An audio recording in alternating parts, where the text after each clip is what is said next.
Voilà, bonjour à tous et aux internautes. Le sujet que nous allons traiter s'intitule « L'origine du mal ». Bien sûr, si je vous dis que le mal, c'est ce qui est contraire au bien, jusque-là, je ne vous apprends pas grand-chose.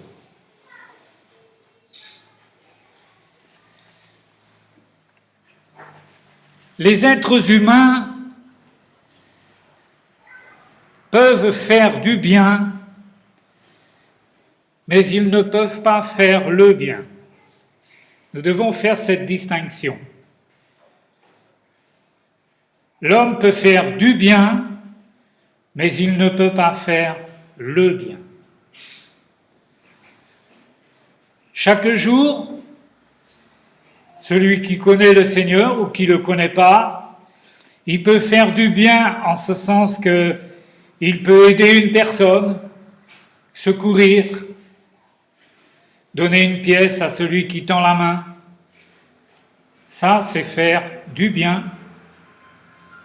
Mais même ceux qui ne connaissent pas le Seigneur peuvent le faire. Par contre, ils ne peuvent pas faire le bien. Parce que Jésus a dit dans Marc 10, verset 18, « Il n'y a de bon que Dieu seul. » Il n'y a de bon que Dieu seul. Il faut toujours faire attention à ce que le Seigneur dit parce que c'est souvent des courtes phrases, mais il y a dedans toujours un puissant message. Il n'y a de bon que Dieu seul. La Bible dit en effet que tous, nous avons péché, tous. La différence, c'est que le croyant, lui, il a abandonné sa vie de péché pour vivre selon la Bible, la parole de Dieu. Pour lui, Dieu, c'est vraiment son maître. Et il veut le servir, et pour cela, il sait qu'il doit laisser le péché. Donc, si le péché est dans l'homme, il ne peut pas faire le bien. Frères et sœurs, vous devez être conscients de cela parce que parfois, vous pouvez avoir un doute en disant « Oui, mais si un homme qui n'a pas connu le Seigneur, il n'a pas fait le mal, peut-être qu'il sera sauvé. » Mais la Bible dit « Tous sont pécheurs. » Il n'y en a pas un, dit Paul, qui fait le bien. Donc, il ne faut pas avoir de doute sur cette question, parce que parfois, vous pouvez dire, moi, je connais quelqu'un, mais on dirait qu'il est chrétien. Hein. La façon dont il vit, la façon dont...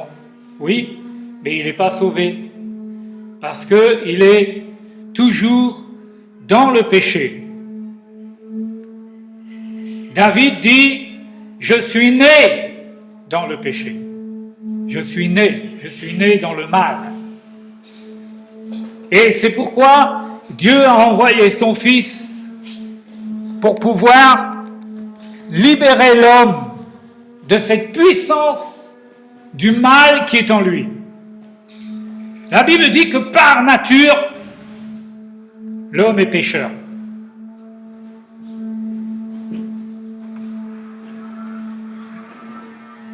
Alors nous voulons dire, bien sûr, tout de suite, que Dieu n'est pas l'auteur du mal. Parce qu'il y a des gens qui disent, ah, s'il y avait un Dieu, il n'y aurait pas ci, il n'y aurait pas là. Mais la Bible nous dit que Dieu n'est pas l'auteur du mal dans Jacques 1, verset 13. Que personne, lorsqu'il est tenté, ne dise, c'est Dieu qui me tente. Car Dieu ne peut être tenté par le mal et il ne tente lui-même personne. Dieu ne tente personne. Ce n'est pas lui qui est l'auteur du mal. Ensuite, il nous faut faire la distinction entre le mal et les maux, M-A-U-X. Dieu n'est pas l'auteur du mal, mais Dieu permet les maux, M-A-U-X. La Bible dit, dans Job 36,15, que Dieu avertit les hommes par la souffrance. On peut traduire aussi par la détresse. Et le verset 10 nous dit que c'est pour le détourner du péché que Dieu, permet la souffrance. C'est donc dans un but éducatif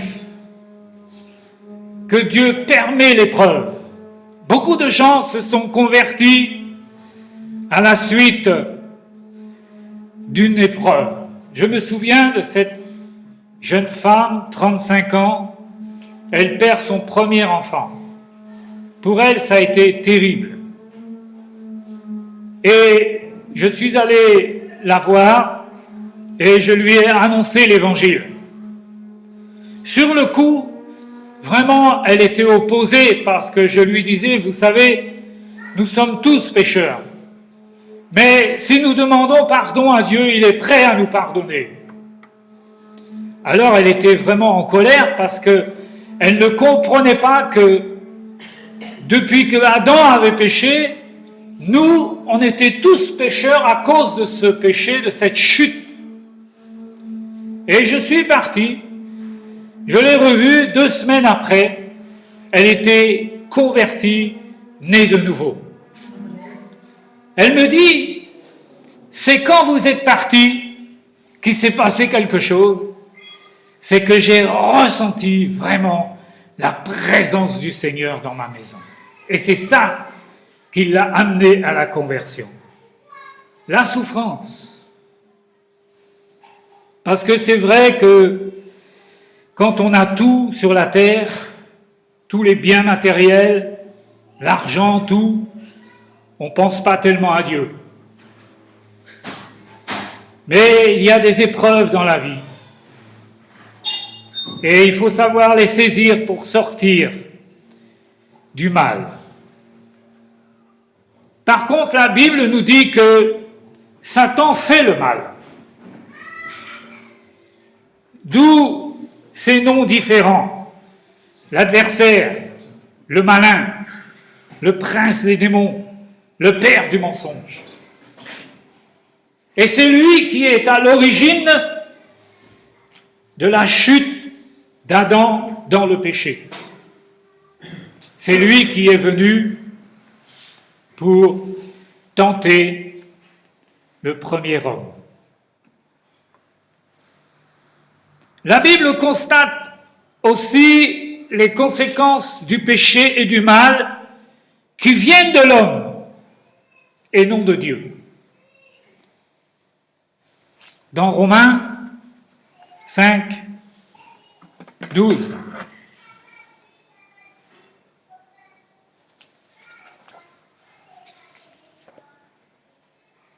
C'est pourquoi, comme par un seul homme, le péché est entré dans le monde, c'est-à-dire Adam, et par le péché la mort, et qu'ainsi la mort s'est étendue sur tous les hommes, parce que tous ont péché.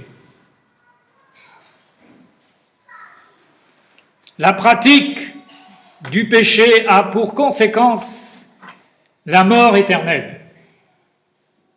Vous savez que dans la Bible, il y a 3 sortes de morts. Peut-être vous n'avez jamais fait attention à ça.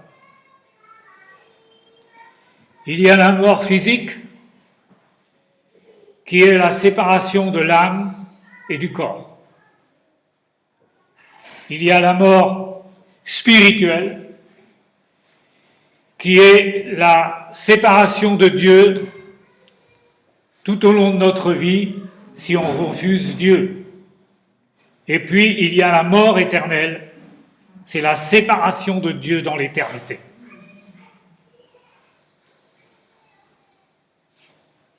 La pratique du péché a pour conséquence la mort éternelle si on ne se repent pas, si on rejette Dieu toute son existence. En fait, choisit l'enfer qui veut. Choisit l'enfer qui veut. Parce que Dieu veut que tous les hommes soient sauvés. C'est ça sa volonté. Mais il y a des gens, vous leur parlez de Dieu, ils ne prennent pas ça au sérieux. Ils pensent que c'est pas important. Mais en fait, ils sont en train de choisir soit l'éternité auprès de Dieu, ou soit l'enfer, selon leur choix. Un théologien a dit, en parlant d'Adam, il voulait que l'homme soit digne quand il l'a créé. Il voulait que l'homme soit digne. Mais il n'a pas été digne. Mais sa volonté, c'était que Adam soit digne. La Bible constate aussi que le pécheur fait le mal et que Dieu patiente jusqu'au jour du jugement dernier. C'est pourquoi, si quelqu'un vous dit « Mais vous savez, si Dieu existait, pourquoi eh bien, il détruit pas tout et puis il recommence un monde nouveau ?» Mais à ce moment-là, vous pouvez lui dire « Mais imaginons que Dieu exauce votre prière. Dans l'instant où vous parlez, vous dites que Dieu détruise tout. Mais à ce moment-là, vous n'aurez pas l'occasion de mettre votre vie en règle avec Dieu parce que vous aussi, vous serez détruits.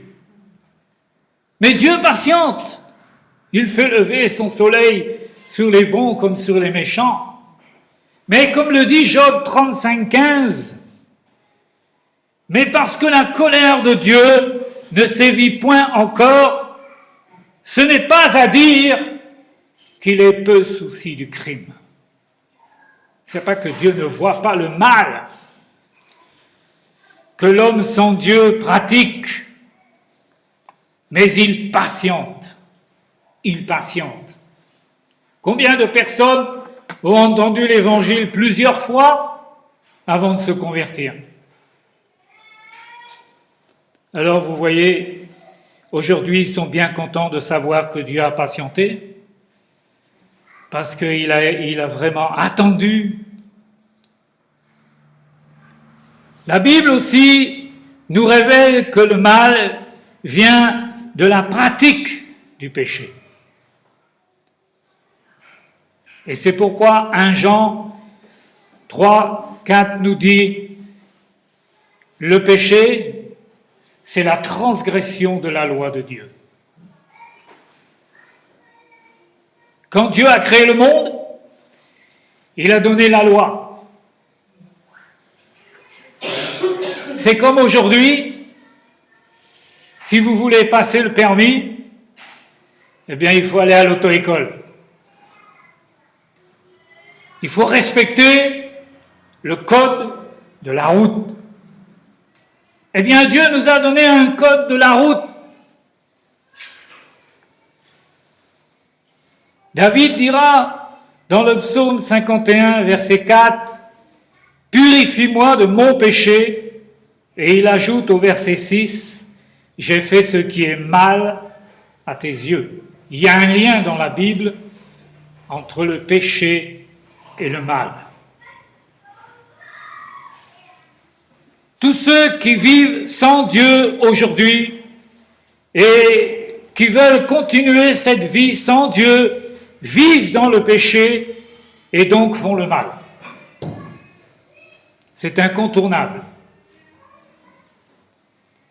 La Bible nous révèle aussi que la pratique du mal engendre le malheur. C'est ce que Moïse va dire au peuple d'Israël avant de mourir dans Deutéronome 31, 29. Le malheur finira par vous atteindre quand vous ferez ce qui est mal aux yeux de Dieu. Le malheur finira par vous atteindre. Ça veut dire que on ne peut pas pratiquer le mal, on ne peut pas vivre constamment dans le péché sans conséquence. Sans conséquence. Il y a forcément un moment donné où le malheur va nous atteindre.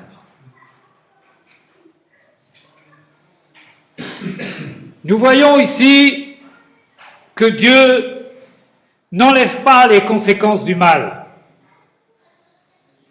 Il y a des gens qui vous diront, mais si Dieu est Dieu, ben il n'a qu'à enlever le mal, et puis le paradis sera sur la terre. Mais si Dieu faisait ça, il ne tiendrait pas compte de sa justice. Il ne tiendrait pas compte de sa justice. Qui veut que tout péché soit jugé. Et c'est pourquoi Jésus-Christ a pris nos péchés sur la croix afin de rétablir la justice de Dieu par son sacrifice. Et que tous ceux qui viennent à la croix d'un cœur sincère, demandant pardon à Dieu, peuvent être pardonnés instantanément. D'autre part, si Dieu fermait les yeux sur le mal que l'homme fait, eh bien, ça voudrait dire que Dieu approuve le mal en n'amenant pas son jugement sur le mal. Et si aujourd'hui Dieu patiente, eh bien, nous savons que le jugement dernier va venir sur cette planète.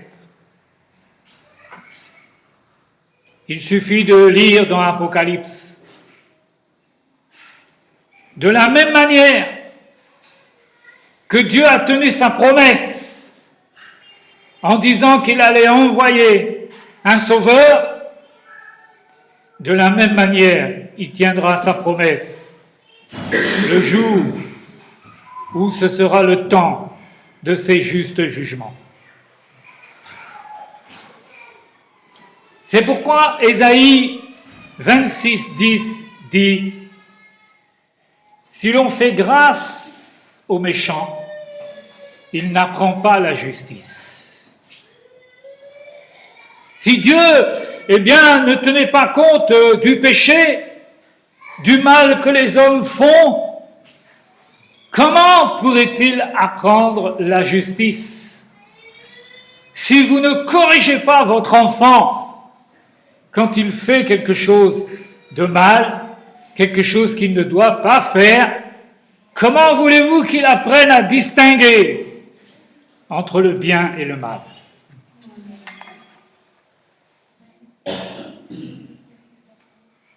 Dans Jean 5, 14, Jésus dira au paralytique qu'il venait de guérir, « Tu as été guéri, ne pêche plus, de peur qu'il ne t'arrive quelque chose de pire. » Il faut bien faire attention à ce que Jésus dit. Il est en train de dire que pécher, c'est pas sans conséquence. Tu as été guéri, mais ne pêche plus. Comme il dira à cette femme à qui il a pardonné, je ne te condamne pas, mais va et ne pêche plus. Parce que c'est ce qui amène le malheur sur notre planète, frères et sœurs. C'est ce qui fait qu'à un moment donné, Dieu va dire « Stop !» Et ce sera ses justes jugements. Ici aussi, nous voyons le Seigneur lier le malheur au péché. Rester toute sa vie en rejetant Dieu, sa parole, en continuant à vivre dans sa vie de pécheur, c'est choisir l'enfer, c'est choisir le malheur. C'est pas que Dieu veut le malheur pour l'homme, c'est lui qui le choisit, parce qu'il y a forcément au mal un salaire. Parce qu'autrement Dieu ne serait pas juste. Il ne serait pas Dieu. Vous savez que la Bible nous révèle que Dieu est amour. Mais l'envers de l'amour de Dieu, c'est la justice. Dieu est amour, il veut que tous les hommes soient sauvés, mais ceux qui ne veulent pas de son salut, ils auront affaire à sa juste justice. Parce que la Bible dit dans un psaume que la base du trône de Dieu, c'est la justice. Il ne peut pas appeler le bien le mal et le mal le bien, dit le prophète Ésaïe. Et en conséquence de notre vie, de nos actions sur cette terre, eh bien, au jour du jugement dernier, nous devons rendre compte. Jésus a dit que nous allons rendre compte de toute parole. Vous vous rendez compte ? Il faut faire attention à ce qu'on dit. De toute parole, nous allons rendre compte. De toute mauvaise pensée, quand on juge quelqu'un, quand on lui veut du mal, on rendra compte. La preuve, c'est que Jésus lui-même a condamné des villes entières parce qu'elles ne s'étaient pas repenties. C'est ce que nous lisons dans Matthieu 11, 20. À la fin de son ministère, Jésus a condamné des villes entières. C'est pour vous dire que il y a toujours une conséquence. Matthieu 11, 20, alors il se mit à faire des reproches aux villes dans lesquelles avaient eu lieu la plupart de ces miracles, parce qu'elles ne s'étaient pas repenties. Malheur à toi, Chorazin, malheur à toi, Bethsaïda, car si les miracles qui ont été faits au milieu de vous avaient été faits dans Tyr et dans Sidon, il y a longtemps qu'elles se seraient repenties en prenant le sac et la cendre.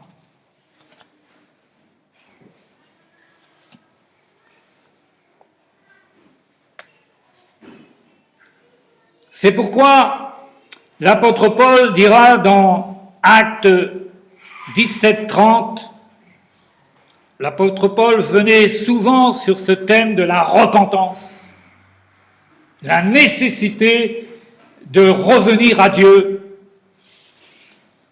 Il dira dans Actes 17-30, Dieu, sans tenir compte des temps d'ignorance, annonce maintenant à tous les hommes, à toute l'humanité, en tous lieux, qu'ils ont à se repentir. Parce qu'il a fixé un jour où il jugera le monde selon la justice, par l'homme qu'il a désigné, ce dont il a donné à tous une preuve certaine en le ressuscitant des morts, c'est-à-dire son Fils unique, le Seigneur Jésus-Christ. Alors ne pas se repentir, puisque la Bible nous dit que nous avons tous à nous repentir. Il n'y a pas un juste, il n'y a pas un homme sur cette terre qui peut dire « Moi, je n'ai pas de péché ». Ne pas se repentir, c'est refuser de demander pardon à Dieu pour ses péchés. Et c'est pourquoi, quand vous annoncez l'évangile à quelqu'un, eh bien, vous devez lui faire comprendre que c'est grave. C'est grave de ne pas se repentir. Parce que, au bout de notre résistance, c'est l'enfer.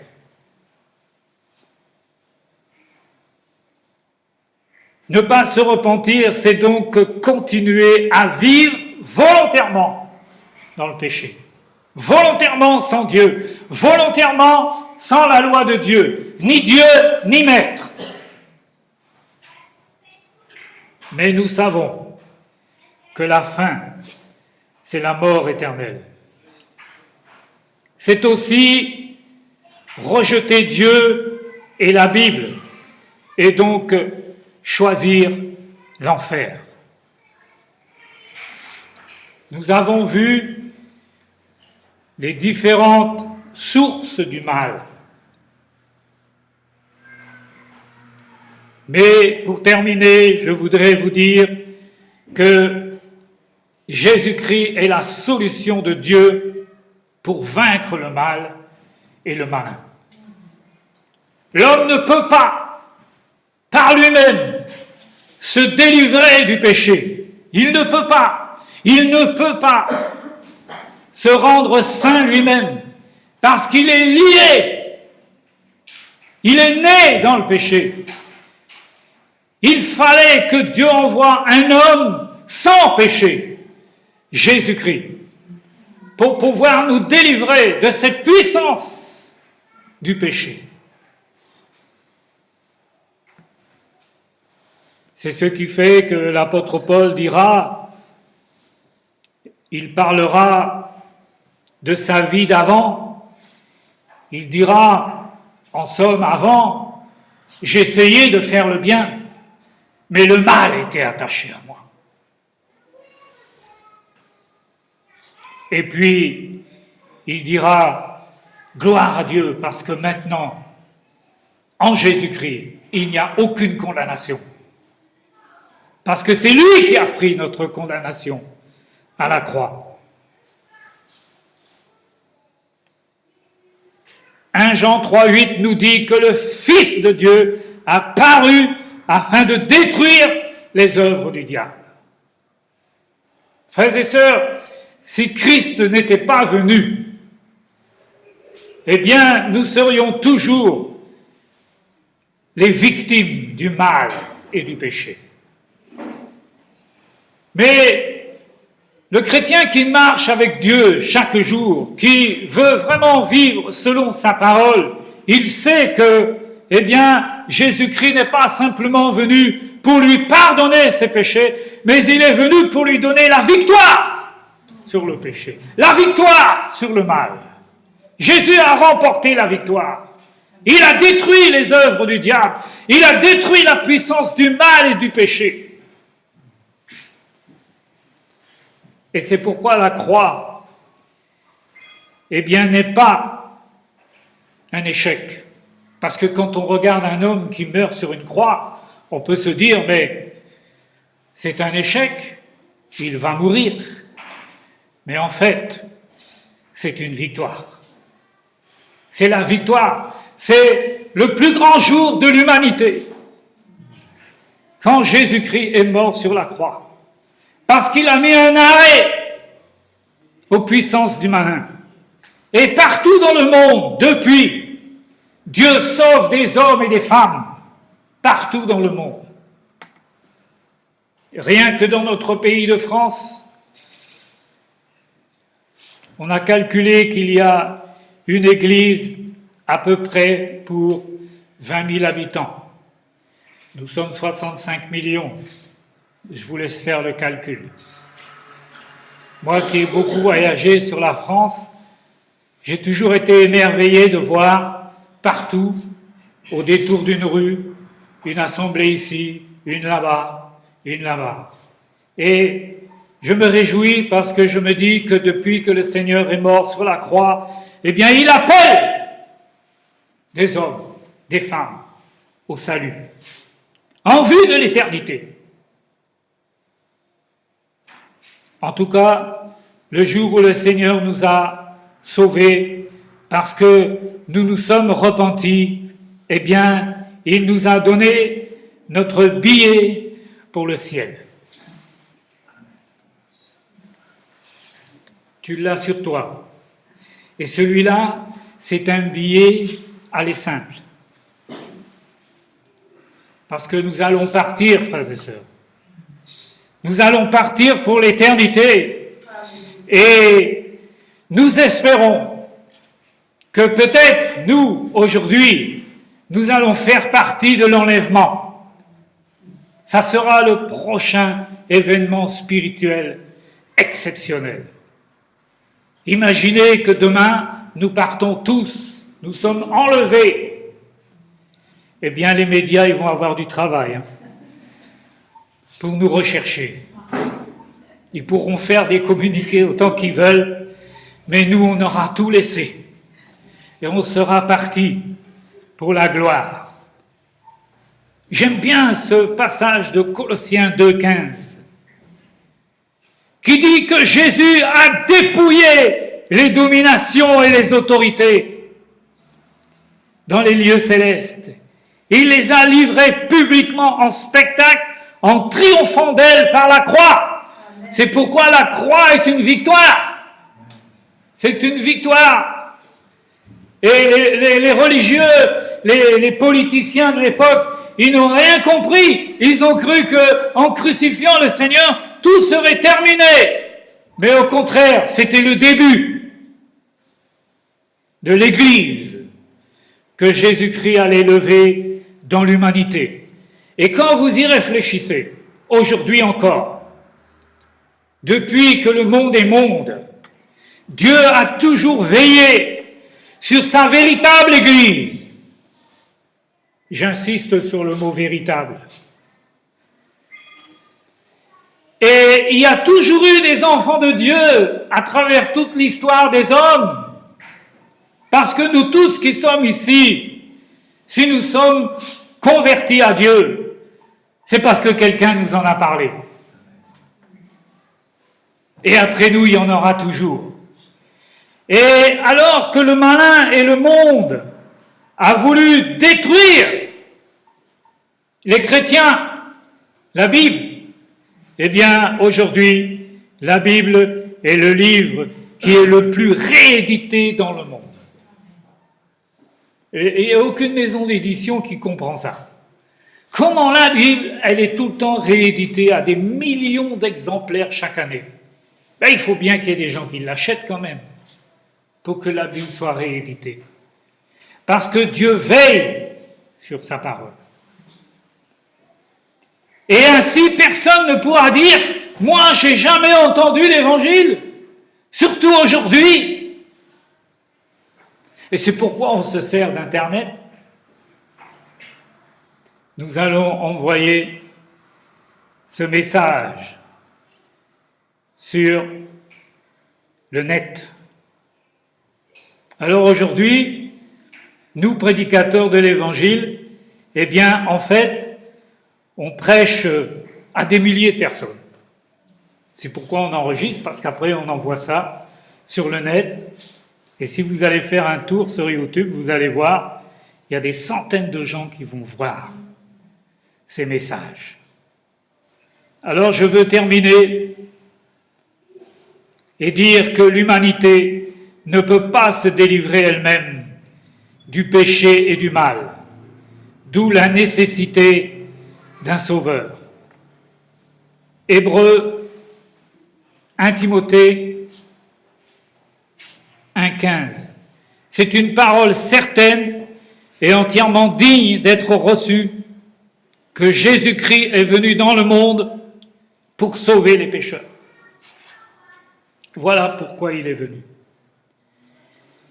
Et pour terminer, eh bien, je vais vous lire ce texte que j'aime beaucoup dans Luc, au chapitre 15. C'est l'histoire du fils perdu qui revient vers le Père. Et dans cette parabole, le Père, c'est Dieu.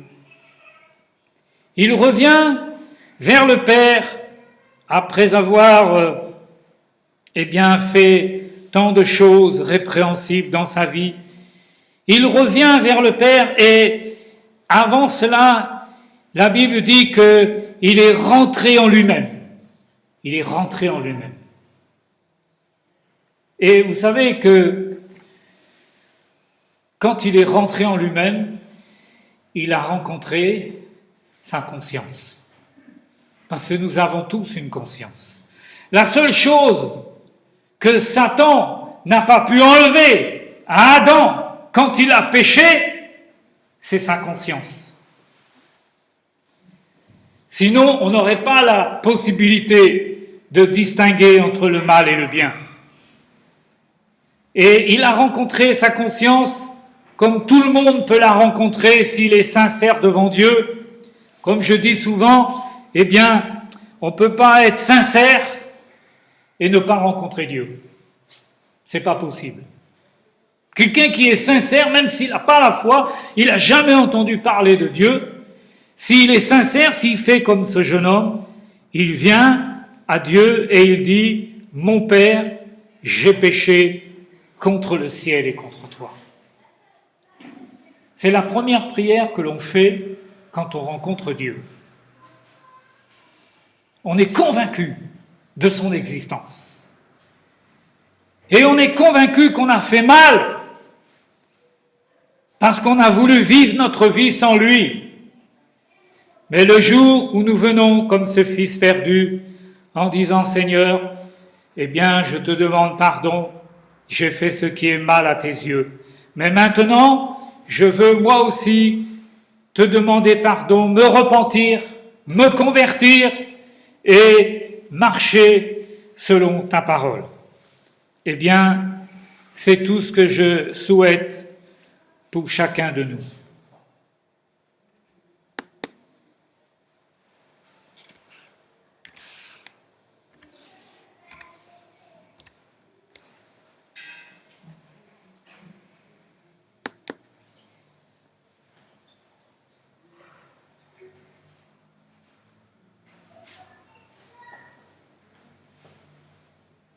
Alors, vous voyez, il faut faire la technique en même temps.